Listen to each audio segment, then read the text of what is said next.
فذكر فإن الذكرى تنفع المؤمنين وما خلقت الجن والإنس إلا ليعبدون. La cause de la révélation de cette sourate, tous les savants sont d'accord sur cela, c'est que le prophète Muhammad sallallahu alayhi wa sallam était vigilant et il cherchait avec force la guidée de tout le monde, que ce soit les faibles, les forts, les malades, ceux en bonne santé, les chefs, les suiveurs. Mais il savait que si les chefs des Quraysh entraient en islam, une grande masse de gens suivaient les chefs. Et le prophète sallallahu alayhi wa sallam était occupé à prêcher les chefs des kuffars parmi les Quraysh. Pendant qu'il était occupé à cela, il y a un homme qui s'est approché de lui, qui était aveugle. Cet homme-là n'a pas vu que le prophète sallallahu alayhi wa sallam était occupé à autre chose, sinon il ne l'aurait pas coupé. Il ne serait pas venu intervenir pour le couper dans ce qu'il faisait. Mais comme il était aveugle, il n'a pas vu.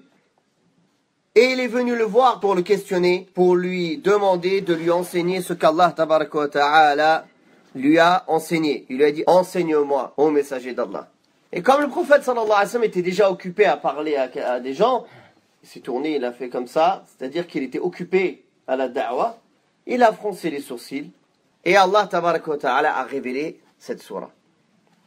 Taïb. Ça c'est la cause de la révélation de cette sourate. Donc le prophète alayhi salatu wassalam, comme on sait, c'est le meilleur des hommes.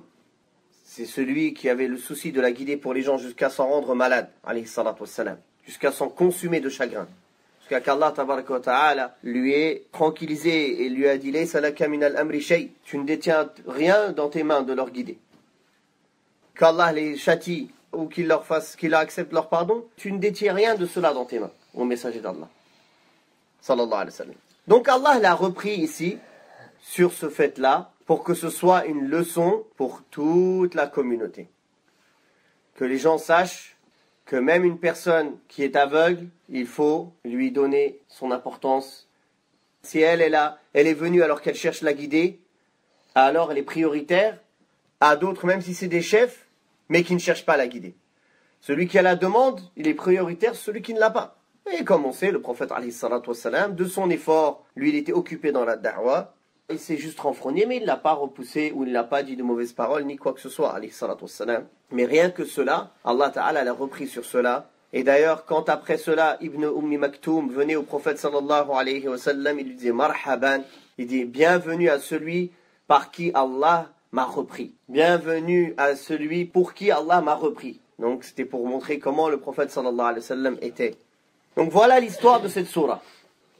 وَقُلْ رَبِّ زِدْنِي عِلْمًا